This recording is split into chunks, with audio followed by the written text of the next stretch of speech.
Hello everyone, कैसे हैं आप सब लोग। मेरा नाम है Usama Mubarak. Welcome to the law communicates.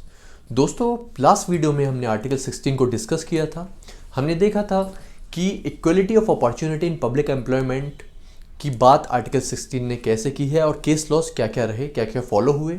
Carry forward rule हमने पढ़ा और ये देखा कि जो वैकेंसीज थी जो बैकवर्ड क्लासेस के लिए क्रिएट की थी गवर्नमेंट ने, वो आगे कैरी फॉरवर्ड कैसे होती हैं और सब्सिक्वेंट ईयर में उनको कैसे ऐड कर दिया जाता है। और इससे ये ड्राइव किया कि किसी भी स्टेट में टोटल रिजर्वेशन जो है वो 50% से ज़्यादा नहीं हो सकता। जैसे हमने देखा भी था, आपको याद हो कि SC/ST के लिए 17% था और वो सब्सिक्वेंट ईयर में ऐड होते होते बैकलॉग वैकेंसीज वो 64% तक चला गया। तभी कोर्ट ने कहा कि reservation can not be more than 50% in total. अब देखिए, हम इंदिरा साहनी केस पे आते हैं। Indira Sahni versus union of India basically Mandal commission का केस था और इसमें कोर्ट ने काफ़ी बड़ा जजमेंट दिया और जितने भी डाउट्स थे रिजर्वेशन को लेकर वो सारे क्लियर कर दिए। बेसिकली BP मंडल जो थे वो इस कमीशन के चेयरमैन थे। मोरारजी देसाई की जब गवर्नमेंट थी तो उन्होंने BP मंडल को इस कमीशन का चेयरमैन बनाया और BP मंडल साहब ने यह बताया कि किस तरह से रिजर्वेशन काम करेगा, किन किन सेक्टर्स में रिजर्वेशन दिया जाएगा और क्या क्या क्राइटेरिया और फैक्टर्स रहेंगे जो रिजर्वेशन को फिक्स करेंगे बैकवर्ड क्लासेस के लिए। तो ये देखिए, मोरारजी देसाई ने जब ये कमीशन कॉन्स्टिट्यूट किया तो ये कमीशन की जो एक बेसिक जॉब थी वो ये थी कि इसको इन्वेस्टिगेट करना था कि हमारे इंडिया में टोटल सोशली और एजुकेशनली बैकवर्ड क्लासेस कितनी है। मतलब कहा जाए तो हर स्टेट को ये एक ऑर्डर था कि आप अपने स्टेट में देखें कि कितने टोटल कास्ट हैं, किस किस तरह की कास्ट हैं, उसका एक पूरा डॉक्यूमेंट बनाएं और ये कमीशन उस सारे डॉक्यूमेंट को कलेक्ट करके ये देखेगा कि इंडिया में socially and educationally backward class in total कितनी है। तो इन्होंने ये ऐसा किया भी, total socially educationally backward classes निकाली तो कुल मिला के 3743 socially and educationally backward classes सामने आई। उसके बाद 27% रिजर्वेशन गवर्नमेंट जॉब में आने का प्रपोजल आया कि 27% रिजर्वेशन सोशली और एजुकेशनली बैकवर्ड क्लासेस को होना चाहिए या नहीं होना चाहिए। तो 1990 में VP सिंह की जो गवर्नमेंट थी, जो प्राइम मिनिस्टर हमारे थे VP सिंह, उन्होंने 27% reservation for backward classes reserve कर दिया, गवर्नमेंट जॉब्स में उसको इनकॉर्पोरेट कर दिया जिससे बैकवर्ड क्लासेस उसका बेनिफिट ले पाए। उसके बाद कोर्ट ने एक इस वाले ही जजमेंट में 9 जजेस की बेंच थी, 6:3 का रेशियो था। इस केस में कोर्ट ने 12 प्रिंसिपल्स प्रोड्यूस किए, मतलब कि मोटे मोटे तौर पर 12 प्रिंसिपल्स निकाले। उनमें से 3 प्रिंसिपल्स जो थे वो आर्टिकल 16 के काम की बात करते हैं और 3 प्रिंसिपल क्या थे कि सोशली और एजुकेशनली बैकवर्ड क्लास जो होंगी उनको 27% रिजर्वेशन इन टोटल दिया जाएगा, only 27% for socially and educationally backward classes के लिए। उसके बाद जो रिजर्वेशन होगा वो सिर्फ अपॉइंटमेंट्स में होगा, वो प्रमोशन में नहीं होगा। गवर्नमेंट जॉब किसी की लगी तो वो अपॉइंटमेंट के लिए होगा कि आपको गवर्नमेंट जॉब लेनी है तो आप रिजर्वेशन का बेनिफिट ले सकते हैं, बट नॉट इन प्रमोशन। ये क्लियर था।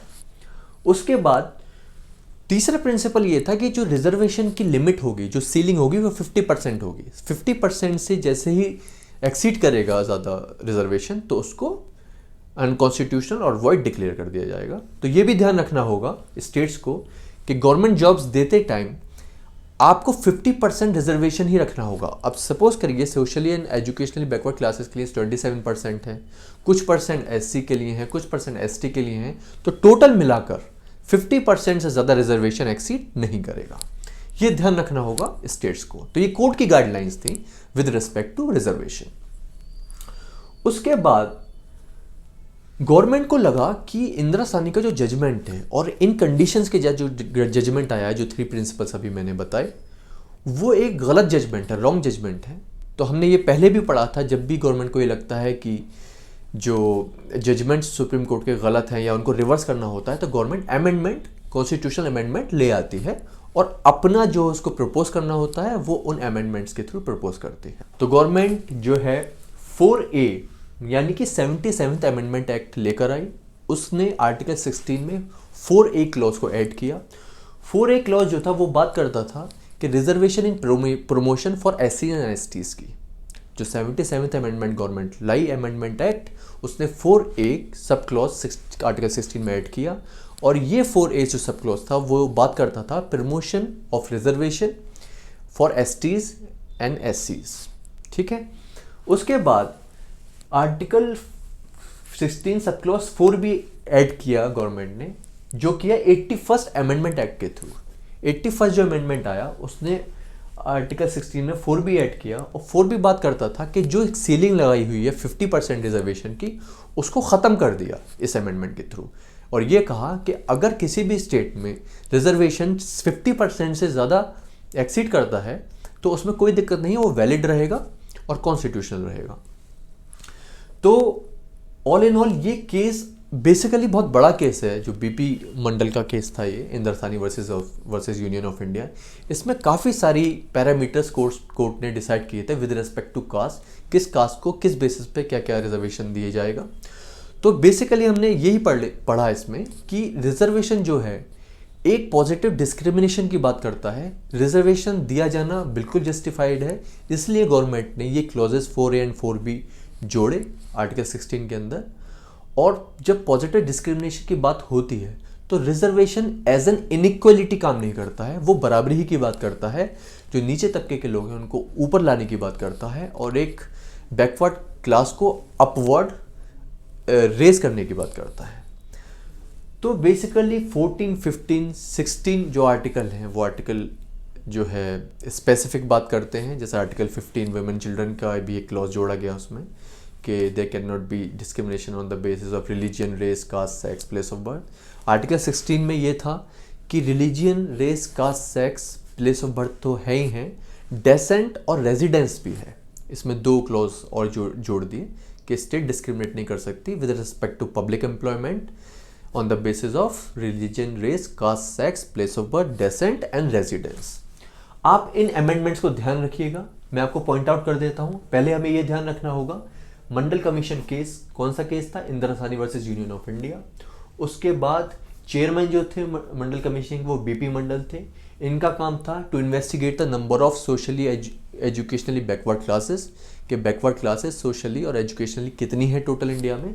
तो ये निकल के आ गई 3743 कास्ट और 27% रिजर्वेशन गवर्नमेंट जॉब से होना चाहिए, ये कमीशन ने प्रपोज किया। उसके बाद 1990 में PM जो VP सिंह थे उन्होंने 27% रिजर्वेशन गवर्नमेंट जॉब्स में इम्प्लीमेंट कर दिया। उसके बाद जब कोर्ट में ये केस ने डिसाइड किया 6:3 के रेशियो से कि जो ये रिजर्वेशन है 27% रहेगा और ये अपॉइंटमेंट तक ही कन्फाइन रहेगा, इसको प्रमोशन में हम नहीं ला सकते। मतलब कि reservation in promotion can not be assigned और can not be given, but it will be given only with respect to appointments in public jobs. उसके बाद रिजर्वेशन कैन नॉट एक्सीड 50%, ये भी कहा कोर्ट ने। और फिर हमने अल्टीमेटली देखा कि 4A और 4B जो क्लॉज ऐड किए गए आर्टिकल 16 में 77th and 81st respectively amendments, और इन्होंने रिजर्वेशन दिया SC और STs को 77th अमेंडमेंट ने, और 81st ने जो 50% सीलिंग की लिमिट थी उसको ख़त्म कर दिया। तो यहाँ पर हमारा आर्टिकल 16 ख़त्म हो जाता है। नेक्स्ट वीडियो में हम आर्टिकल 17 और 18 को कवर करेंगे एंड 19 को भी कवर करेंगे। तो आप इस वीडियो को ज़्यादा से ज़्यादा लाइक करें, शेयर करें, सब्सक्राइब करें, और कमेंट बॉक्स में जो भी आपको डाउट्स हुआ हो इस वीडियो को लेकर, कंसेप्ट को लेकर, उसको क्लियर करें। हमारे सोशल मीडिया हैंडल्स पे भी आप हमें फॉलो कर सकते हैं, डिस्क्रिप्शन में उसका लिंक है। तो please share more and share the knowledge. Thank you.